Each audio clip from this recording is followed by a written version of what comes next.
Hello everyone, अस्सलाम वालेकुम। तो फिर से मैं लेकर आ गई हूँ मदरसा बोर्ड की कंप्लीट इन्फॉर्मेशन, वो भी एक वीडियो में। तो यहाँ पर आप लोग सबसे पहले देख सकते हो, ये सिर्फ दो स्टेट यानी कि दो मदरसों के ऊपर मैं बनाई हूँ, लाइक BSMAB यानी कि बिहार स्टेट मदरसा एजुकेशन बोर्ड, और सेकंड है यूपी मदरसा बोर्ड, यानी कि ये दोनों स्टेट के मदरसों के ऊपर मैं वीडियो बनाई हूँ। वो इसलिए बिकॉज जैसे आप लोग देख लो, झारखंड मदरसा बोर्ड में आप लोग को अलग चीज़ देखने को मिलेंगे, राजस्थान मदरसा बोर्ड में अलग। वो इसलिए मैं कह रही हूँ बिकॉज यहाँ पे देखो फ़ौकानिया मैं ली हूँ।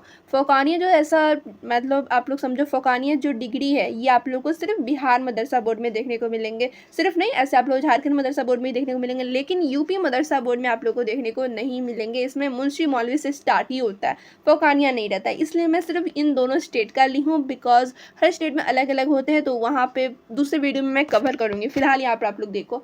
तो सबसे पहले यहाँ पर मैं आप लोगों को बता दूँ, अगर आप लोग सोच रहे हो कि फ़ौकानिया के बाद क्या किया जाए, मौलवी के बाद क्या किया जाए, आलिम फाजिल एग्ज़ाम देने के बाद क्या किया जाए, तो यहाँ पर मैं एक ही लफ्ज़ कहूँगी, यानी कह लो कि एक सेंटेंस कहूँगी। जैसे आप लोग अदर बोर्ड से कुछ भी करते हो, यानी कि मैट्रिक करते हो, 10th करते हो, या फिर इंटर करते हो, 12 करते हो, ग्रेजुएशन करते हो, कुछ भी करते हो, तो आप लोग को मालूम होती है कि हाँ, इंटर के बेसिस पे आप लोग लाइक SSC जैसे एग्ज़ाम दे सकते हो। उसमें बहुत सारे वेरियस टाइप के पोस्ट होते हैं, ठीक है, तो उसका भी मैं नाम नहीं ले रही हूँ।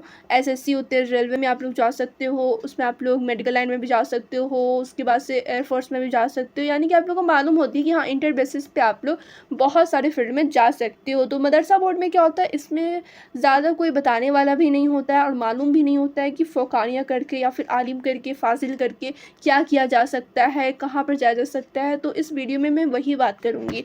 जैसे अगर आप लोग फ़ौकानिया करते हो, तो आप लोग को मालूम होगी फ़ौकानिया की जो डिग्री होती है उसकी वैल्यू होती है 10th के बराबर, ठीक है।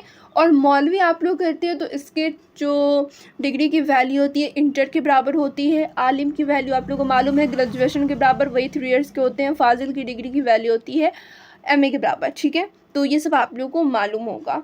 तो यहाँ पर आप लोग समझ सकते हो, अगर आप लोग मौलवी करते हो, अब मौलवी में क्या कर दिया गया, इसमें भी 4 स्ट्रीम कर गया, 4 स्ट्रीम कर दिया गया। इसमें भी साइंस से आप लोग पढ़ सकते हो, आर्ट से पढ़ सकते हो, इस्लामियत से पढ़ सकते हो, यानी कि आप लोग को सिर्फ दीनी तालीम नहीं मिलेगा, ठीक है। इसमें आप लोग साइंस लोगे तो आप लोग को उसमें फिज़िक्स मिल जाएंगे, केमिस्ट्री मिल जाएंगे, बायो, मैथ्स वगैरह वगैरह सब कुछ मिल जाएंगे। यानी कि आप लोग जो इंटर करते हो, जितने सब्जेक्ट उसमें पढ़ने को मिलेंगे, सारे सब्जेक्ट्स आप लोग को मौलवी में भी देखने को मिलेंगे। यानी कि ये कहा जा सकता है कि मौलवी करके भी आप लोग SSC कर सकते हो, रेलवे लाइन में जा सकते हो, मेडिकल लाइन में जा सकते हो, इंजीनियरिंग लाइन में जा सकते हो, यानी कि एयरफोर्स, SSC, हर चीज़ की एग्ज़ाम आप लोग दे सकते हो। सारा कॉम्पिटिटिव एग्ज़ाम आप लोग इंटर बेसिस पे जो जो देते हो, वो सारा कुछ आप लोग मौलवी बेसिस पे भी दे सकते हो। वही चीज़ आलिम में भी अप्लाई होता है, जो कि आप लोग ग्रेजुएशन करके जो भी आप लोग कॉम्पिटिटिव एग्ज़ाम देते हो ग्रेजुएशन के बेसिस पे, वही आप लोग आलिम के बेसिस पे भी दे सकते हो। यानी कि जो चीज़ आप लोग ग्रेजुएशन पे कर सकते हो, वो चीज़ आप लोग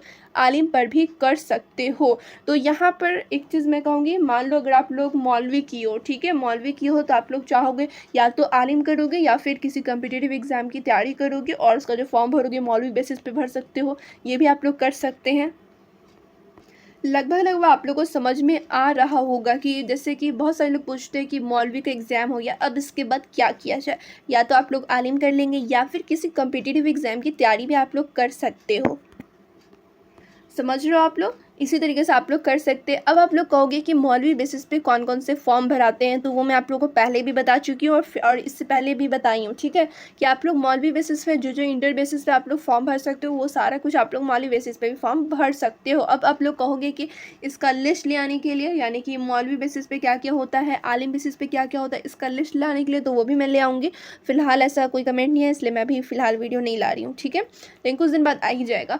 तो यानी कि आप लोग को समझ में आ रहा होगा कि मौलवी बेसिस पे आप लोग आराम से हर एक चीज़ कर सकते हैं। आप लोग SSC की भी फॉर्म भर सकते हो, आप लोग रेलवे लाइन में भी जा सकते हो, आप लोग मेडिकल लाइन में भी जा सकते हो। बिकॉज इसमें क्या हो गया, इसमें आप लोग को 4 स्ट्रीम दे दिए गए हैं, यानी कि वहाँ पे साइंस रहेगा, साइंस लेके आप लोग मतलब साइंस में आप लोग बायो ले लोगे, उसमें आप लोग मेडिकल लाइन में जा सकते हो, मैथ्स ले लोगे, आप लोग इंजीनियरिंग में भी जा सकते हो। यानी कि आप लोग हर एक चीज़ कर सकते हैं मदरसा बोर्ड की भी डिग्री से। ओके, आई होप आप लोगों को समझ में आ गया होगा। और एक चीज़ और मैं कह दूँ, यहाँ पर मैं लिखी थी जैसे कि फ़ोकानिया मौलवी या फिर आलिम फ़ाज़िल इम्तिहानात के बाद क्या करें, ये आपके ऊपर डिपेंड करता है आप लोग किस फील्ड में जाना है, उसी के अकॉर्डिंग आप लोग करोगे, ठीक है। अगर आप लोग को मौलवी के बाद कोई कम्पिटिटिव एग्ज़ाम देना हो, उसकी तैयारी आप लोग कर सकते हैं।